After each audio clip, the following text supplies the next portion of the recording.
How do you just run into a wolf? And why is every single one of them in the vicinity of a wolf? Hi, I'm Miya, and I'm an off-duty guild receptionist, and you are very welcome to drop by the guild over on my Twitch and on my main YouTube channel where we stream. And today we are reacting to the Fire Department Chronicles, but it's the question mark, it's the playlist, it's the Where Are They Now playlist. Yeah. Let's watch, let's do it. Good stuff. What's going on, everybody? Many of you have asked for an update on some of the people featured in the Real Things I've Seen series. So here you go. So after all that went down and we all checked the contents of our underwear, we loaded that guy up and brought him down to the hospital where he bought himself some fancy new internal hardware. But the craziest part about that entire call is he forgot everything. Who am I? And why do I exist? And who made me? Because we gave him for said prior to cardioverting him, he forgot everything leading up to us welding the crap out of him wanting to beat the crap out of somebody there that pushed that button, and then transporting him to the hospital. In fact, halfway down to the hospital, he was asking if we could bring him back to his house because he was completely fine now. And it was on that day that I realized that with enough medication, you can forget anything. I'm honestly really surprised. Like, there's so much content of this. It's like, it's never ending. Like, the amount of experiences this one person has like accumulated single-handedly is so much.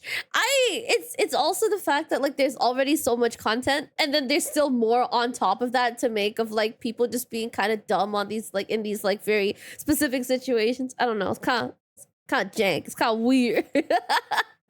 Question mark. It's kind of sad, actually. Oh, crap. Oh, crap. Oh, crap. This dude was another person that should have met whatever afterlife entity you believe in, but instead walked away with a couple broken ribs and a bruised lung. And all...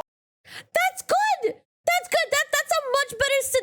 That's a much better situation than what could have actually happened. All because of this guy. The guy that I couldn't depict well enough, sitting at 6'8", 300 pounds, that literally picked up the car with one arm and dragged his meat pancake friend out from underneath and stopped him from remaining a dead, flat human. And on that day, I learned that adrenaline and friendship are the strongest things in the world. I mean, except for my wife's hate for the peanut butter spoons that I leave in the sink every day. That's really strong. Holy crap. Hi.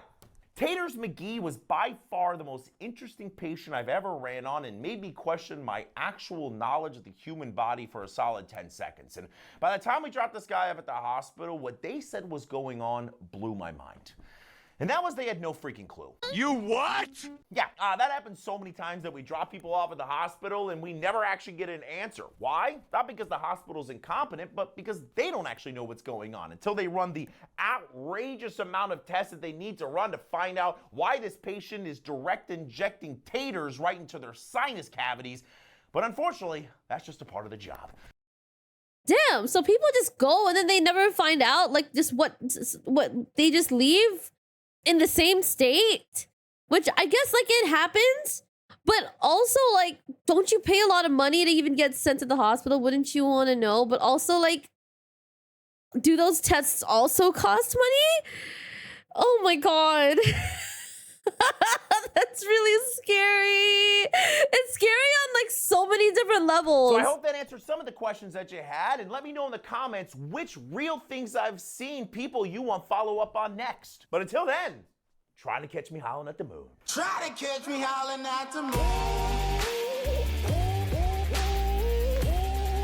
We're I remember like this outro from the green screen playlist that we watched last year. It's really taking me back. We've come a long way, y'all. Thank you for all the support. Back with another episode of Where Are They Now? And today we might discover some very personal connections with one of the people in the videos. Let's get into it. Why is he not wearing clothes? Because he thinks he's a cow, man. Moo. This guy was actually one of my first interactions with someone who had taken edibles. I mean, obviously I ran on a few people who enjoyed a little bit of the devil's lettuce, which for the most part is harmless and completely entertaining. But when it comes to edibles, they tend to have the highest adverse reactions, simply because of the amount of time it takes to be absorbed and the type of route that it's taking to be absorbed. And for this guy, at first, it left him completely catatonic and looking like he was riding the Milky Highway, and then quickly came to life with a wonderful yellow liquid surprise and a few well-placed moves. Moo! Moo! Moo! But in the end, we were able to get him down to the hospital where he was completely fine and probably, hopefully, kept the gift of yellow rain going for the ER staff. Pulling him. Oh, dude. Okay, I mean, like, it's good to know that he's doing well. It's good to know that he's okay. That's the most important thing. The patients find out, but the EMRD. But question mark, EMTs have to leave. Oh, okay, so the patients, they know. So it's like they'll only know if like the hospital happens to immediately know what's okay. That's more comforting. That's definitely way more comforting. Yeah. Thank you for clearing it up. Thank you. Himself the crispy Kris Kringle. Why are there Christmas decorations in April? This guy was actually one of the calmest trauma alerts I've ever called. When we got on scene, he was acting like he was completely fine, confused at why we were even there, and in fact was refusing to go to the hospital at one point in time. And all of this made sense when we realized that he had taken a tumbling nose dive off of a 25-foot tree and landed directly on his face.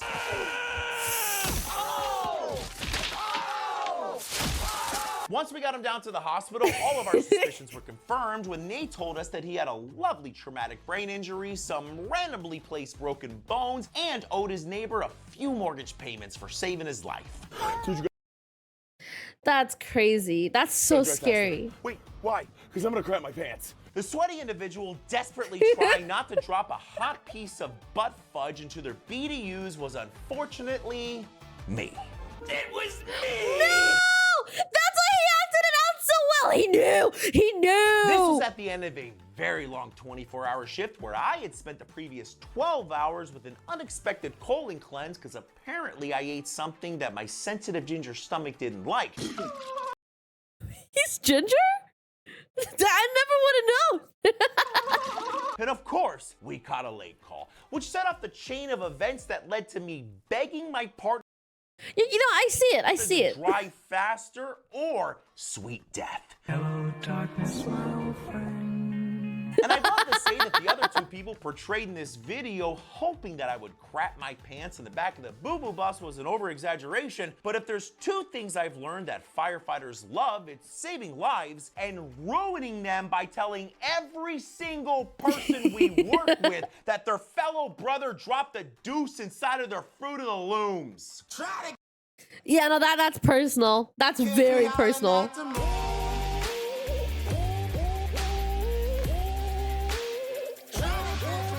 Hey everyone, and welcome to the third installment of Where Are They Now, and what I believe are the three most interesting calls I've ever been on. Yeah, I think I felt something hit my leg. A few? Wait, how many's a few? Oh, there are two this types guy. of people in this world. People who lose their freaking minds the second they feel pain, and then this guy, who was shot 9 times and couldn't have cared less about the 900-mile-per-hour pieces of metal that were shoved inside of his body until he could figure out whether or not his car needed a new slathering of paint. I do want to know how many times he actually did get shot. I don't know. I want to know. Where They Now was a good series. I was very curious about this. It is but a scratch. 9 times? Wait, no, actually, I thought that was into the car. I must have missed it. No, me. But honestly, I've never seen someone handle pain better than this dude did. And then when I found out that not a single one of those bullets hit a major organ or artery in his body when he walked out of the hospital the next day, I knew for a fact that he was certainly the luckiest and probably holiest person walking around on the planet. Yeah, no, you gotta get really lucky for like 9 different bullets to not hit anything like, what's the word, vital? Yeah, All of a sudden, I knew exactly what the bottom of my foot looked like. So unfortunately, I've seen a lot of crazy crap in my career, including people cut in half and body parts strewn all over highways. But this was my first time experiencing the thought of, holy crap, I might actually blow chunks all over this road. I'm going to throw up. I think I'm gonna throw up. Don't throw up. Seeing that guy's leg Yeah, no, that's gonna help. Don't throw up. With one more joint than it should have had, briefly made me question my career choice and definitely made me feel bad for his stupid choice of sticking his foot out the window. But then one of the police officers showed up for traffic control and clued me in on the fact that this guy was wanted for multiple crimes, including child abuse. And even though my treatment didn't change that day, I definitely wondered, was somebody driving a giant truck of sweet karma that day? Yeah. I'm gonna repeat what I said when we first saw the short. Yeah, don't help him. Don't help him. There's a soap all over my rectum. So I would love to say that this is the only person I've ever ran on who attempted to explore their nether region with household items, but I would be lying. In fact, the only thing I'm yet to experience is someone being straight up honest about trying to shove things inside of their backdoor cinnamon ring. That's surprisingly, like, uncommon, I guess. I thought it would be more common. If you're gonna call for help and then lie about it, why would you do that? Like, if you're gonna call someone like, oh, like, hey, like, I have something slipped in rectum, whatever, why don't you just say, like, won't it help? Isn't it easier? Not the back door. Not the back door. Which I truly don't understand, because at the end of the day, no first responder, nurse, or doctor gives a flying crap about what you do on your personal time, especially since we are most likely some of the craziest, strangest, and most eclectic humans that you will ever meet. But the one thing that we can all definitely agree on is the one place things without a flair should never go is your chocolate starfish no-no zone. I appreciate that he's specifically talking about things without a flair, which kind of indirectly implies that if this like household item does have a flair, it's free game. Try to catch me hollering at the moon.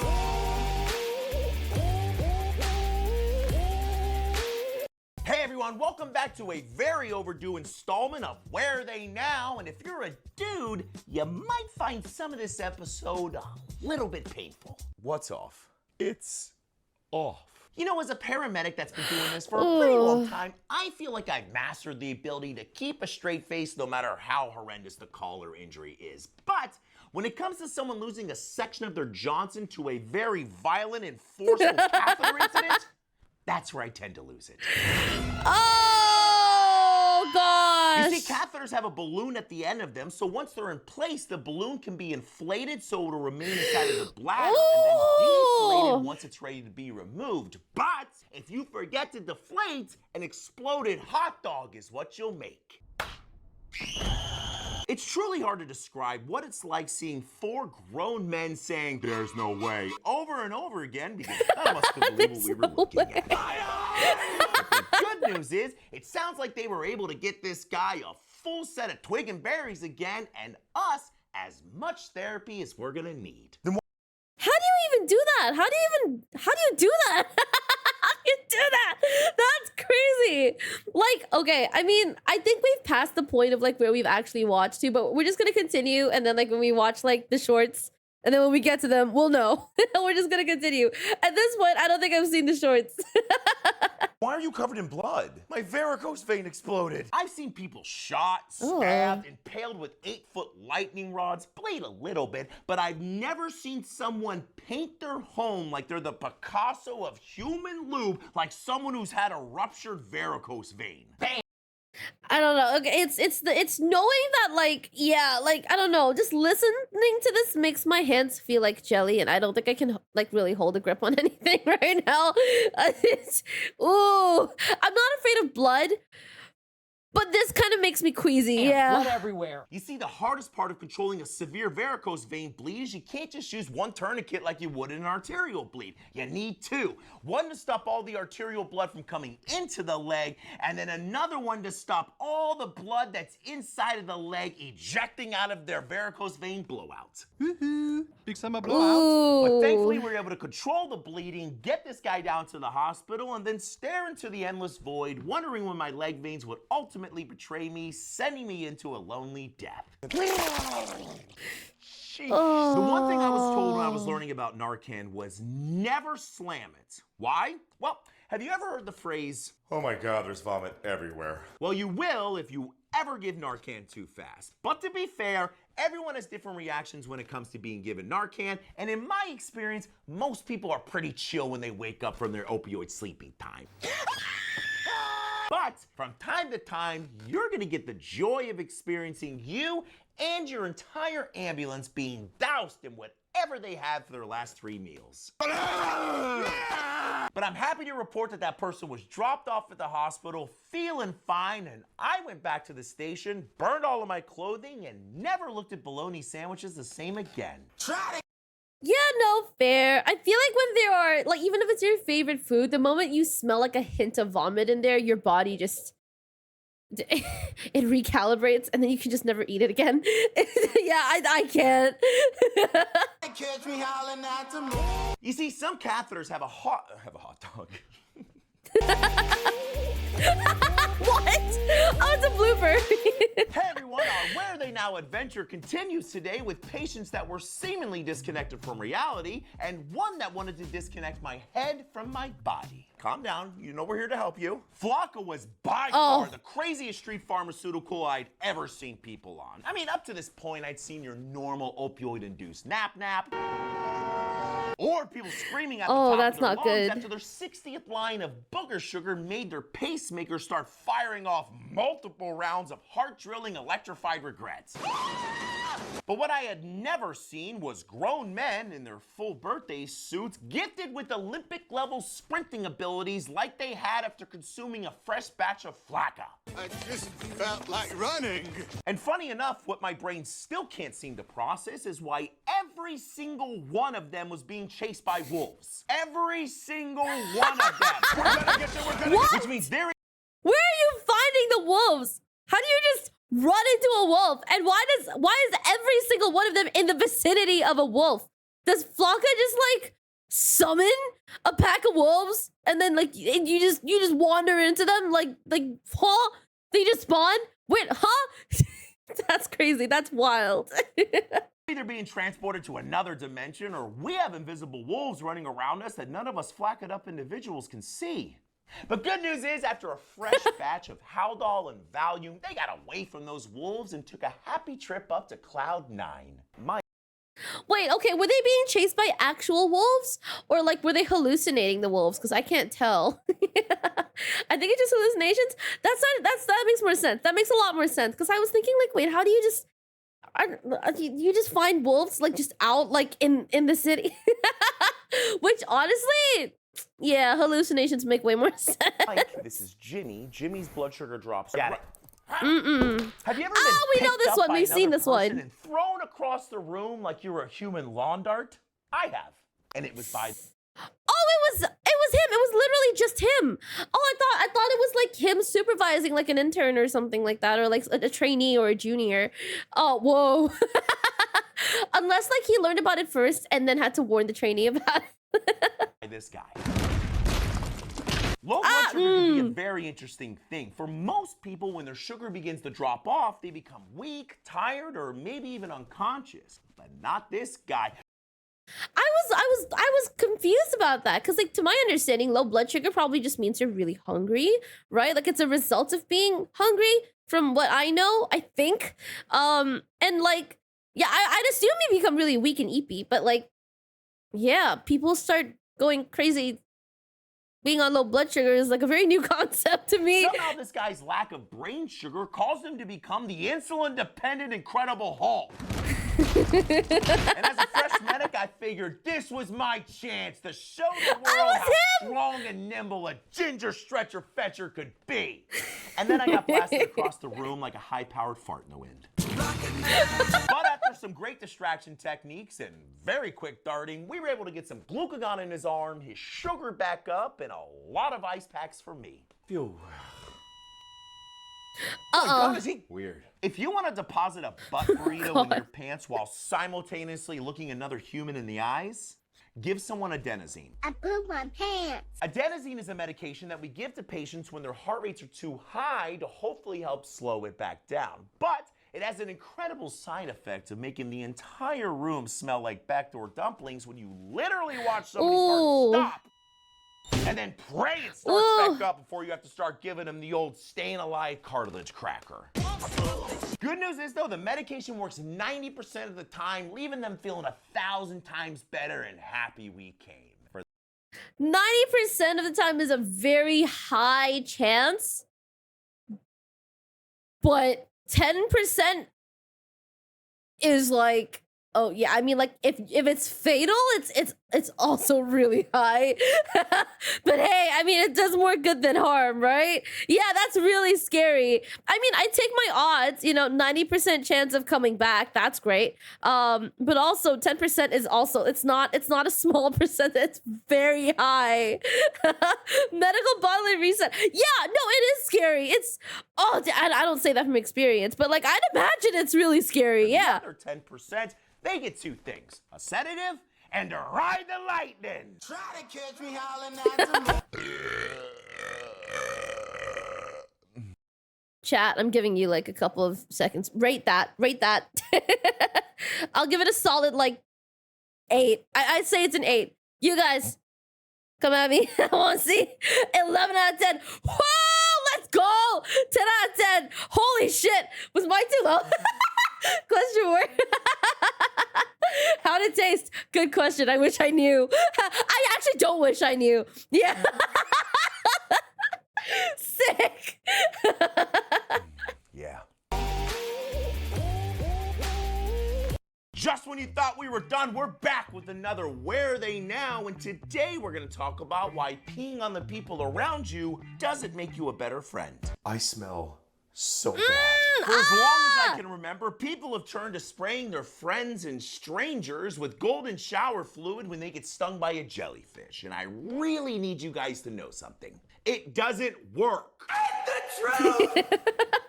That came from the soul. That really came from the soul. Set you free! The reason kidney tears have been raining down upon the victims of jellyfish stings is because the acidic nature of urine should theoretically neutralize jellyfish venom and help reduce the pain. Okay, theoretically starts to make sense. Like this was a question that was posed in the last time in the other video where we watched like the shorts. The first one. And yeah, no, I was curious, like, why is this such a common misconception? Like, not even I really bothered to like question it when I first heard it, but like now actually looking at it, yeah, no, it is kind of weird. And it is also weird that it's such a common thing for everyone to just kind of know, like just have in the back of their head. But it doesn't. The only thing that's getting neutralized is the happy memories of sand and waves for the person that just had a run-in with the prehistoric venomous snot rocket and is immediately being replaced by nightmares with the hot asparagus-soaked regret that they were just deluged in. No, God! But if this ever happens to you, have no fear. Simply soak the area in salt water or tap water between 107 and 113 degrees, which should help reduce the pain, plus save you a lifetime on therapy bills and awkward conversations about the time you went wee-wee on me, Mom. Okay, to be fair, it's starting to make sense to me. Okay, let me list it out. Hot water, salt. That's basically pee. See, I got it all under control. What is that ringing? High blood pressure can present in many different ways, like blurred vision, headaches, or like this guy who looked like me after spending 3 minutes in the sun without SPF 5000. Good news is he was fine, and to say he was lucky would be a gross understatement. You see, after suddenly stopping the medications that he had been on for the last 30 years, his body compensated wonderfully by shooting his blood pressure through the stratosphere and almost taking his ability to ever eat solid food again with it. I want my baby back, baby back, baby back, baby back, baby back, rib. Look, I get it. Nobody likes taking prescribed pharmaceuticals every day. I mean, maybe some of them. Oh, when a geez. pill might be stopping your brain from blowing a blood gasket inside of your very sealed, very sensitive brain cage, it might be important to continue consuming it so you can continue using all of your limbs. I know, but PB&Js are so good. This was nowhere near the first or last time I would encounter somebody who filled their belly with Benadryl prior to consuming something they were highly allergic to in hopes that their body wouldn't catapult their consciousness into the next lifetime. I actually remember seeing a TikTok where I think this person who was allergic to peanuts, like chucked like 2 full like Reese's cups into her mouth before like sticking herself with an EpiPen. I think that was what I remember seeing, which is kind of concerning. I hope she's okay. Again, I get it. If somebody took the ability for me to be able to house an entire peanut butter, marshmallow, and bacon sandwich away from me, I'd be upset. But I sure as crap wouldn't risk the possibility of not being able to see the next Fast and Furious installment on it. You don't turn your back on family. Severe allergic reactions happen after your body releases abnormally excessive amounts of chemicals, like histamines, into your body after you've eaten or got stung by something. Oh! And the body's reaction to this can be super unpredictable, from a little tummy pain to laying on the ground looking up at the sky as your airway closes faster than you can say. That escalated quickly. And that's why rolling the antihistamine dice ain't worth it, because no amount of all-you-can-eat shrimp is worth drooling all over yourself in the middle of a Red Lobster as you catch an EpiPen to the thigh and question all of your life choices. Try to catch me howling at the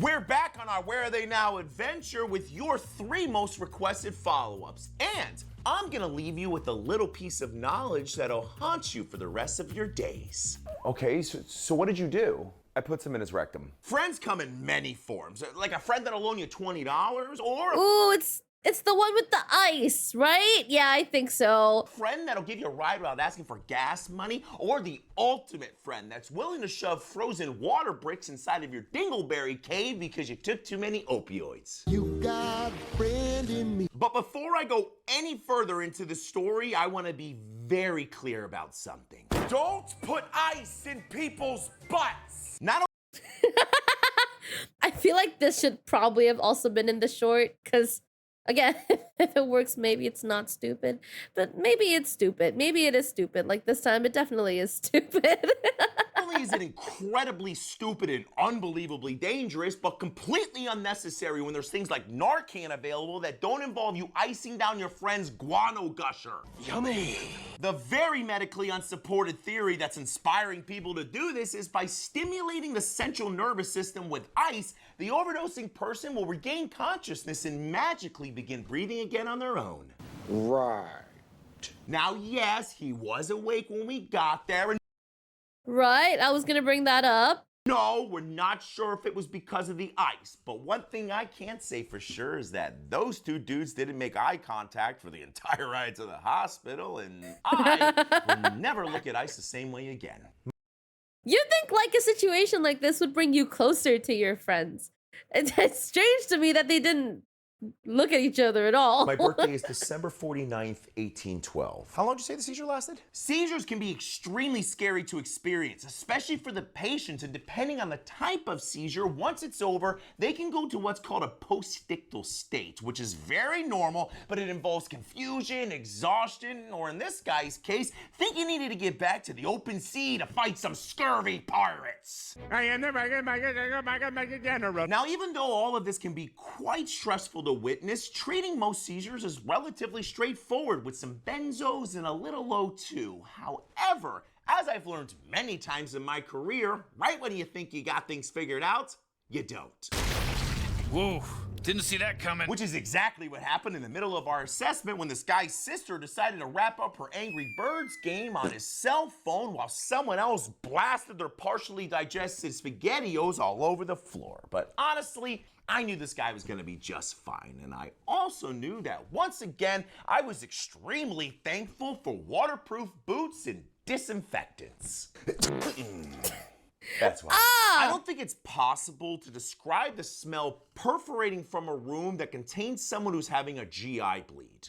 Well, I guess it would be something like, and to a Right, I remember seeing this in chat. Yeah, I remember seeing this in chat before about like the smell of it being really bad. Accompany that odor is the general understanding that whatever is causing that lunch regurgitating smell is not good for the continuation of life. Because the general rule of thumb when it comes to blood coming from your skin suit is blood coming from one end of your body is bad. Blood coming from both ends of your body is the beginning of your forever sleepy time. Ugh, that's not good. Now, this gentleman was suffering from something called esophageal varices, which can happen when the veins inside of your esophagus begin to enlarge and bleed because of high blood pressure associated with liver disease. And if the thought of drowning in your own red blood cell pudding terrifies you, it should.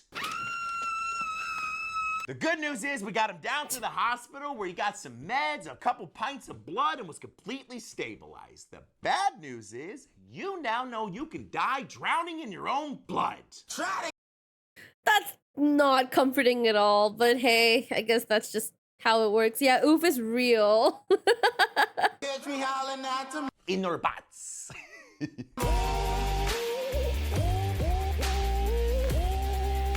Welcome back to numero 8 of the Where Are They Now saga, and today we're going to talk about everything from mushrooms to getting my boots filled up with human doo-doo. So you were running to the bathroom while taking your pants off, then tripped and fell. Yeah, I really don't like to wear anything below the waist whenever I'm on the throne. Imagine this. You're helping a nice elderly man to the bathroom, and suddenly he begins to fall. So you take your leg and shove it in between his legs to brace him, and he says thank you by blasting a rectal fruit shake right down your pants and into your boots. Well, I don't have to imagine that because it happened to me, and I'm still not okay with it. Can you imagine the warmth? Can you imagine like the comforting hug of how that would feel?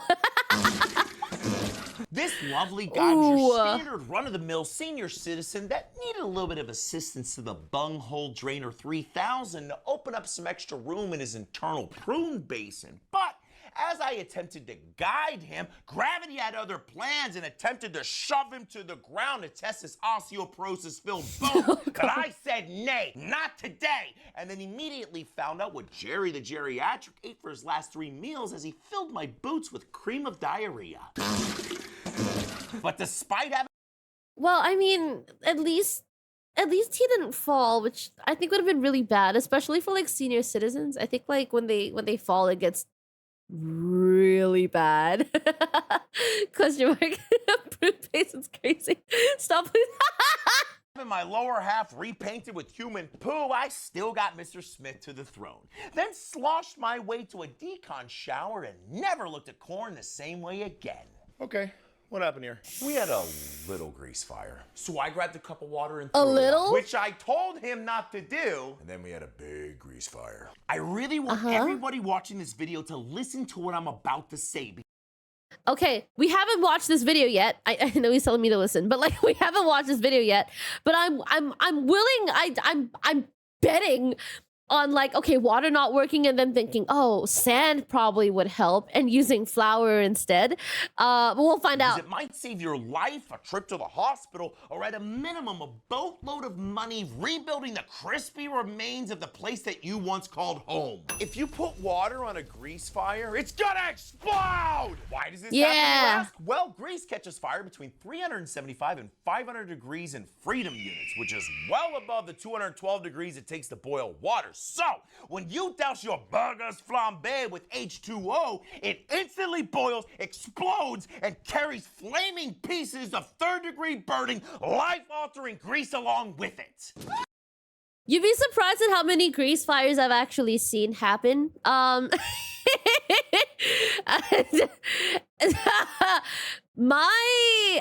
Papa Miya was it happened pretty often. I'm just gonna say that. So if you do happen to run into this situation, just remember the only way to safely extinguish a grease fire is by smothering it with the lid, a fire blanket, a Class B or Class K extinguisher. Because if you use sugar, water, or flour, you're probably gonna die. Or at a minimum, just regret not ordering takeout. Flour is the worst thing you could probably use in like a grease fire. Why the fuck would you do that? This is not a good idea at all. Why did you not stop them before it happened if you're an expert since you see a lot? That's a good question. It's because I didn't start them. I find out about them when they happen. Miya, use a voice towel. Like, what, honestly, like, how I learned to put it out is literally just to, like, close it with the lid. It always works. It's scary, but once it happens enough, you can just do it. Hello? I can see everything, man. Holy pupils, Batman.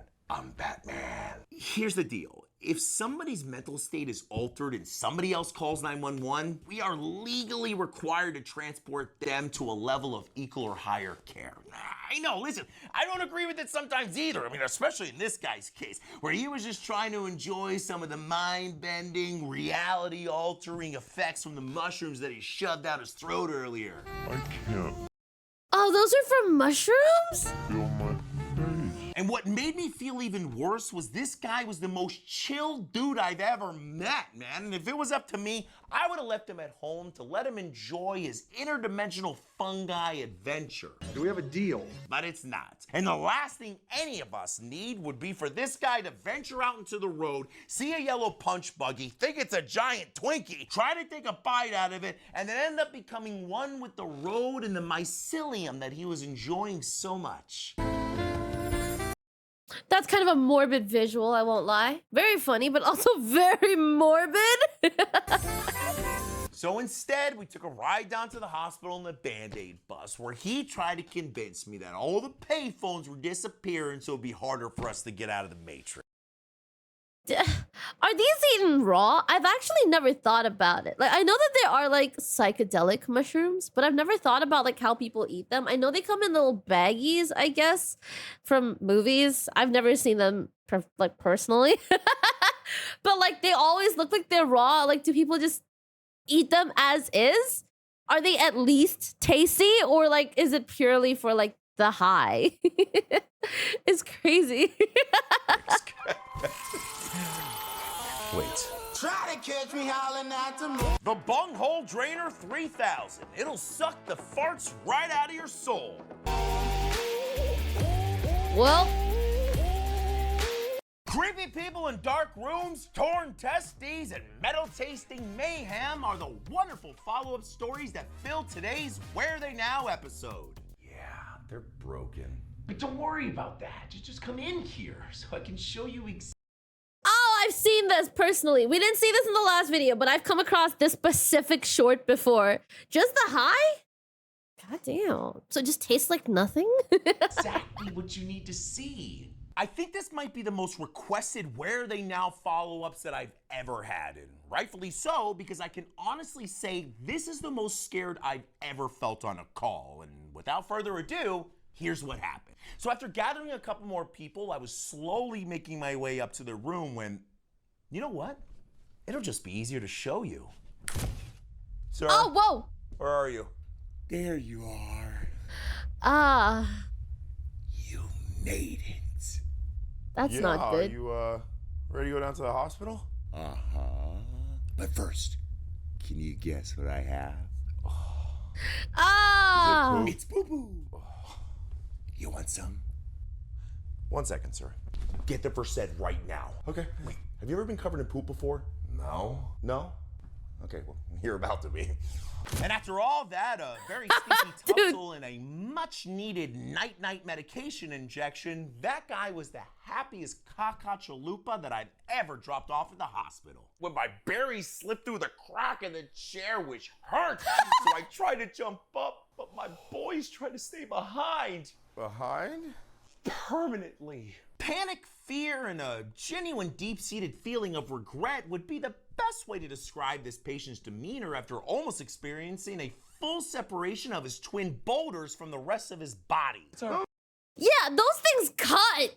Those things are actually surprisingly sharp. They cut. They're painful. It's like sticking your finger into like the opening of like those like fast food cups where like the straw goes in and like it's really painful to take your finger out. It's literally the same thing. Whoa. Less painful though, probably, but not for this guy. Definitely not for this guy. And I gotta say, as a fellow family jewel-toting male, the second this guy started describing his genital pouch stretching brush with permanent castration, I wanted to close my eyes and Happy Gilmore myself out of there to my happy place. I'm flying on a giant seagull in the sky. But unfortunately, part of the gig as a paramedic is listening to things that you hope will melt away from your memory, like this guy's dreams of ever procreating. However, I'm happy to report that besides swelling to the size of a small grapefruit, this guy's gargantuan gonads are still attached to his body and ready for another round of How Strong Are Your Testes? Do you guys taste pennies fumigating? Oh yeah, dude, I set up like 80 cans in there. Look, firefighting is inherently dangerous. It's something we know when we sign up for the job. Whether it's dodging cars on the interstate that seem to be dead set on making us their new bloody hood ornament, daily cancer exposures when fighting fire, or just putting on our gear. That's a reference to recent discoveries that our firefighting bunker gear contains something called forever chemicals that might possibly be slowly killing us every time we put it on. What? Huh? Are they gonna do something about that? I mean, I guess if it's there, it's probably serving a purpose, but like, are they gonna do something about that? Or a million other ways to die. But we all know the thing that's ultimately gonna take us out is gonna be something stupid, like face planting in the shower, or, I don't know, standing outside of a house unknowingly inhaling the flaming remnants of an overly zealous insect genocide project. Now, I'm not sure, but as far as I know, no one's developed a third eye or the big C from our rendezvous with the cockroach melter 5000. But what I do know is we knocked that fire down and saved that pile of sticks. And then 1 year later, we went back there for an EMS call, and guess what? It still had roaches! Try to catch me howling. Dude, to take like such extreme measures, like you better not even think about roaches in that house. The fact that they still had them. Okay, but to be fair, roaches are like really, really resilient, so.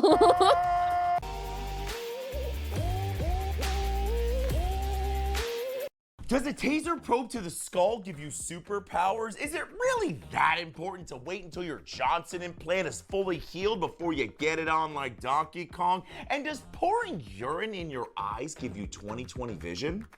All questions we're gonna answer on our first double-digit installment of Where Are They Now? Okay. I'm I need hooked. to pull this out of my head. Have you ever felt like you were peeing, crapping, seizing, and dying all at the same time? Well, I have. And it was the time that I was tased for charity. And I'm here to tell you it is the most horrendous thing I have ever experienced. So I can't even imagine what this guy felt when he caught an electrified dart to the back of his brain case. In the face! So one of my biggest concerns about where this taser probe landed was how close it was to the base of his skull. Oh, Yeah. at the bottom of all of your gray matter noodle bowls is something called a brain stem, and inside of that brain stem is something called the Medulla oblongata. and that, my I remember that word. That's probably the only thing I remember from all my science classes. friends, controls all of your breathing, blood pressure, heart rate, pretty much everything you unknowingly do to stop you from becoming 6-foot-deep worm food. And I know what you're saying. If it's that bad, why don't you just pull it out? So I look up and then, 6 feet of rebar goes right through me. Sometimes removing an object from somebody's meat suit can cause more damage than the original injury, especially if that object is stopping bleeding within the body, or, in this guy's case, changing his ability to ever breathe on his own again. The good news is, though, that probe was free and clear of anything life-threatening, and after a short transport to the hospital, the dome dart was removed, and he lived to dodge death another day.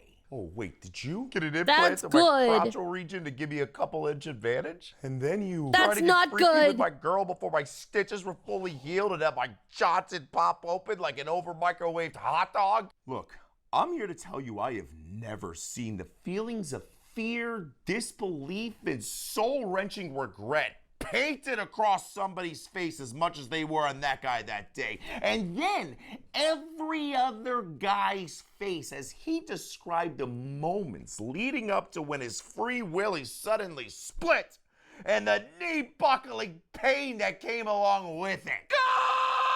And listen, I've learned some pretty incredible things as a paramedic throughout my career. Like how people's IQ seems to drop by 50% whenever it rains. The human body can go through unbelievable stuff like being crushed by a car and still survive. And even though this guy turned out completely fine, at no point in time is a 2-inch member extension worth the trauma that guy went through. Yeah, I mean, I've had pink eye for the last... I thought he was gonna tell us, like, exactly what was said. Maybe it's in the shirt, I'm not sure. week, but I've been treating it. Okay, with antibiotics, eye drops. With my urine. I'm sorry, it sounded like you just said urine. Humans do really weird things, man, including, but definitely not limited to, pouring their and other people's urine inside of their eyes for an infection. My eye! What would possess anyone to do this? And yes, I fully support finding natural ways to treat minor medical problems. But they have to work. But dumping fiddle juice inside of my eye sockets, that's where I draw the line. And before any of you naturopaths jump in here, yes, 95% of your urine is water. But you know what the other 5% is? Traces of biopigment, bacteria, glucose, red and white blood cells. And that, my friends, is 100% more of those things than I want drizzling inside of the things I use to perceive the world around me. And yes, after an incredible amount of antibiotics and eye drops, they were totally fine. And I'd love to end this story saying that was the last time we ever ended up in the house straight out of Stranger Things. But not only would we be back there again, but it would make splashing pee-pee in the eyes look like a walk in the park. Try to kid. Well, now you have to tell us, because, like, what happened? He ripped his weenie. He ripped his weenie messing around. Oh.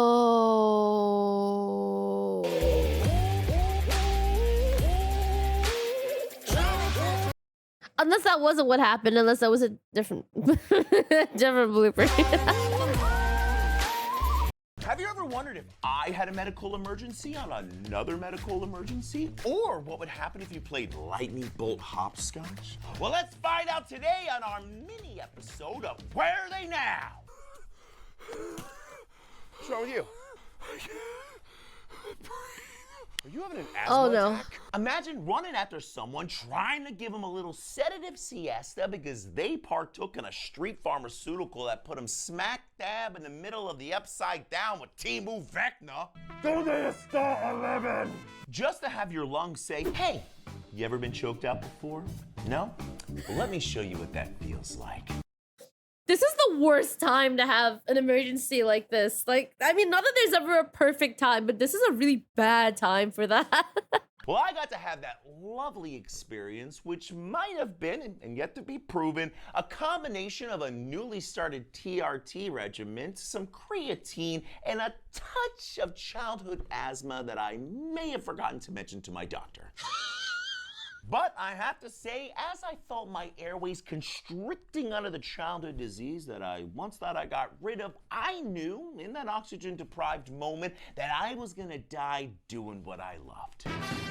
Just kidding, it was an absolutely horrendous experience, and after a short ride to the hospital and a fat dose of Solumedrol, I had a much greater appreciation for every wheezy asthmatic that I ran on after that. And also, the patient was completely fine, and a little bit of an injection into his gluteus maximus took him from the upside down to the chill right out. What do you mean, what, bro? There's a power line on the ground, dude. You need to go around to the other side.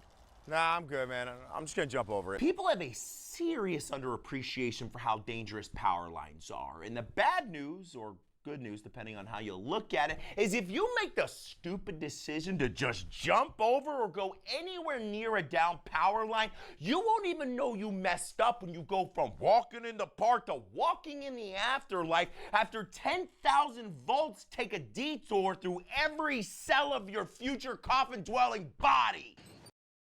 If I ever considered like stepping across a power line, hearing this has like lowered those odds to absolutely 0. And I'm really ashamed to say the odds weren't 0 prior to this.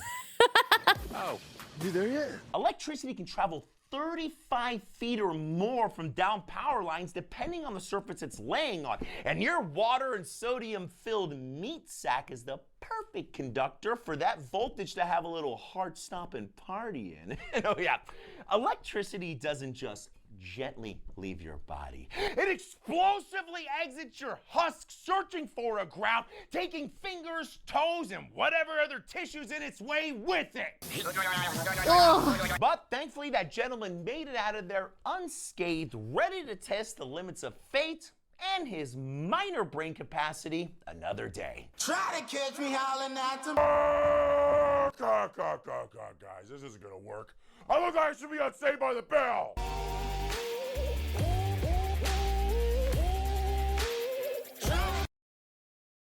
Oh! That's it for this series. Hell yeah. Good stuff, good stuff. Wait! Do you want to watch this video ad-free? Because now you can on my Patreon. And yes, it's completely free. But if you'd like to support my channel a little bit extra, you can get early access to my videos and also uncut reactions, which means you get my reactions earlier than my editor. I stream on Twitch as well and on my main channel too. If you've made it this far, it would mean so much if you consider hitting that subscribe button. Thank you so much for giving my video a chance. And yeah, I guess you can go now. Have a great day.